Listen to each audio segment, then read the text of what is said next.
రోజు రోజుకి గోల్డ్ రేట్లు పెరుగుతున్నాయి. తాకట్లో ఉన్న బంగారానికి వడ్డీలు పెరుగుతున్నాయని టెన్షన్ పడుతున్నారా? కొమ్మూరి గోల్డ్ వచ్చాక ఆ టెన్షనే పోయింది. కొమ్మూరి గోల్డ్ అంటే పెద్ద గత కొంతకాలంగా కొన్ని వివాదాలు 5 రోజులు అయిపోయింది. నిన్నటికి ఈరోజు 6వ రోజు రిలీజ్ అయ్యి. సో, అయినా కూడా కొన్ని వివాదాలైతే చుట్టుముట్టాయి. మొదటిదేమో మా హీరోయిన్‌ని 'జాన్వీ కపూర్‌ని' చూపించిన పద్ధతి బాలేదనేది విమర్శలొచ్చాయి. దానికి బుచ్చిబాబు సారీ కూడా చెప్పాడు. సారీ చెప్పినాక అందులో కొన్ని సీన్‌లు తీసేస్తా ఉన్నాక కలెక్షన్‌లు మరుసటి రోజు పెరిగాయనేది ఒక అనాలిసిస్. ఎందుకంటే ఫ్రైడే బాగా డౌన్ అయిపోయింది. థర్స్‌డే ఈ సినిమా రిలీజ్ అయింది. ఫ్రైడే దాదాపు 47% డౌన్ అయిపోయింది. మళ్ళీ సాటర్డేకి ఒక 20% పైన పెరిగింది. మళ్ళీ సండేకి కూడా పెరిగింది. ఆహ్, సో, అలాగా అంటే సాటర్డే 28 కోట్లు వస్తే సండే 31 కోట్లు వచ్చాయి. కాకపోతే మండే మళ్ళీ డౌన్ అయిపోయింది. 8 కోట్లు వచ్చాయి నిన్న. సో, సారీ చెప్పినప్పుడు ఇమ్మీడియేట్‌గా పెరిగింది. పబ్లిసిటీ కొద్దిగా వచ్చింది. కొంత సింపతి కూడా వచ్చింది. బుచ్చిబాబు సారీ చెప్పడం. తర్వాత ఇంకొన్ని వర్గాలు కొద్దిగా లేట్‌గా సినిమా చూసి ముఖ్యంగా దళిత ఈ సో కాల్డ్ ప్రోగ్రెసివ్ బ్యాచ్ వీళ్ళందరూ కూడా ఈ సినిమా బాగుంది. ఒక అట్టడుగున ఉన్న ప్రజల గురించి ఈ సినిమా తీశారు. కాబట్టి ఖచ్చితంగా లోపాలున్నా కూడా ప్రోత్సహించాలి. ఇలాంటి టాక్ కూడా కొంత స్ప్రెడ్ అయింది. దాంతో కొంత కలెక్షన్‌లొచ్చాయి.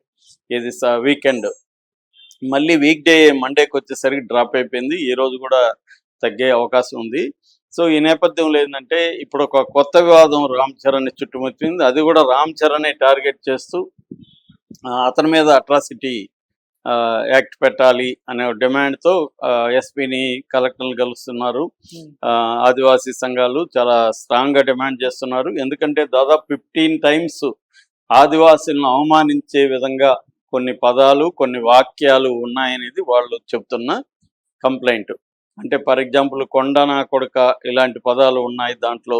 అంటే అక్కడ గిరిజనులను అవమానకరంగా మాట్లాడేవి ఉన్నాయి. అలాగే తప్పుగా వాళ్ళ జీవితాలను చిత్రీకరించారు. ఓవరాల్గా అవమానకరంగా ఉంది. అది మా నోటితో మేము చెప్పలేని పద్ధతిలో వాళ్ళని అవమానంగా మాట్లాడారు అన్న ఇది వాళ్ళు చెప్తున్నారు. దానికి సంబంధించి మీడియాతో కూడా మాట్లాడారు. అయితే దీనికి కౌంటర్గా చాలామంది అరే బాబు మీ ట్రైబల్ ఎవరు పట్టించుకొని ఒక గ్రామాన్ని గురించి సీరియస్గా కథ చెప్పాడు. హీరోనే ట్రైబల్ కుర్రవాడు. అతను నేషనల్ లెవెల్లో ఎలా సక్సెస్ అయ్యి ఆ ఊరికి ట్రైన్ని తీసుకొచ్చాడు, అలాగే గుర్తింపుని తీసుకొచ్చాడు అనేది కదా కథ.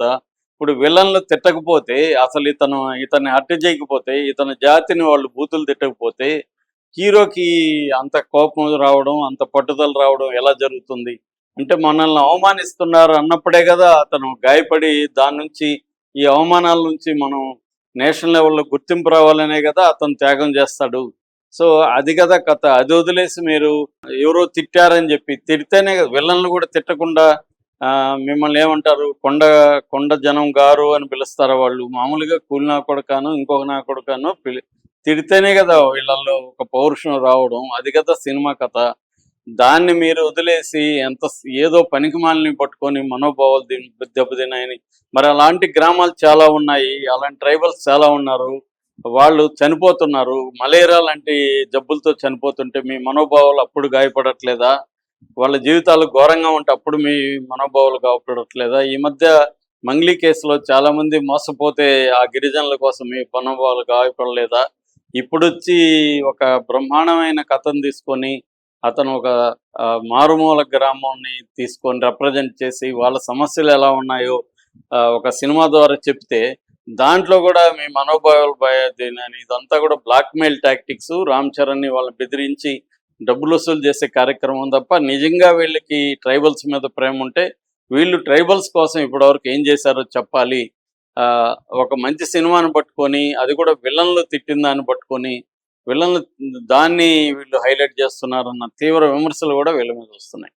వాస్తవం కూడా ఈ విమర్శలతో నేను కూడా ఏకీభవిస్తున్నాను. ఎందుకంటే నిజంగా కూడా దాంట్లో నేను కూడా సినిమా చూశాను. మేము కూడా ట్రైబల్స్లో పనిచేసాము. నక్సలైట్ మూమెంట్లో ఇవన్నీ అక్కడే ఉండేవాళ్ళం. అవన్నీ చూసాం కాబట్టి మాకు కూడా తెలుసు. ఎందుకంటే చాలా గ్రామాలు రెవెన్యూ గ్రామాలుగా ఉండవు. ట్రైబల్స్ గ్రామాలు వాళ్ళని ఎవడూ పట్టించుకోడు. వాళ్ళకి ఆధార్ కార్డులు ఉండవు, లేకపోతే రేషన్ కార్డులు ఉండవు, గవర్నమెంట్ నుంచి అందే ఏ సౌకర్యాలు వాళ్ళకి అందవు.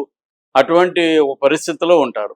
అటువంటి దాన్ని ఒక పాన్ ఇండియా సినిమా కథగా ఎంచుకోవడమే చాలా రిస్కీ, చాలా సాహసం.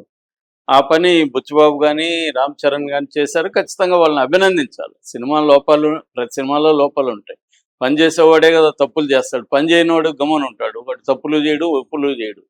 కాబట్టి పని చేసేవాళ్ళు తప్పులు చేసినప్పుడు మనం దాన్ని కాంక్రీట్‌గా చెప్పొచ్చు ఈ తప్పులని గాని, దాన్ని కిల్ చేసే విధంగా అటువంటి ప్రయత్నాలు ఎవడన్నా చేయాలంటే భయపడే విధంగా మనం మాట్లాడకూడదు.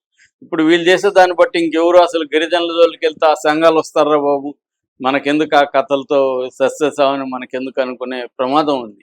వీళ్ళు బుచ్చిబాబు తన ఏరియాలో జరిగిన ఒక చిన్న పాయింట్ తీసుకొని ఇలాంటిది చెప్పాలని అతను సిన్సియర్‌గా ట్రై చేశాడు. సో, దాన్ని కూడా తప్పులు పట్టడం అనేది ఈ మధ్య కాలంలో ఏమైందంటే కుల సంఘాలు ఇలాంటివంతా ఏర్పడి ఆ ఆ కుల సంఘాలు కూడా కులాల మీద ఏం ప్రేమ ఉండదు కుల సంఘ నాయకులకి. వాళ్ళని ఉపయోగించుకొని వీళ్ళ కెరీర్ డెవలప్ చేసుకోవడం,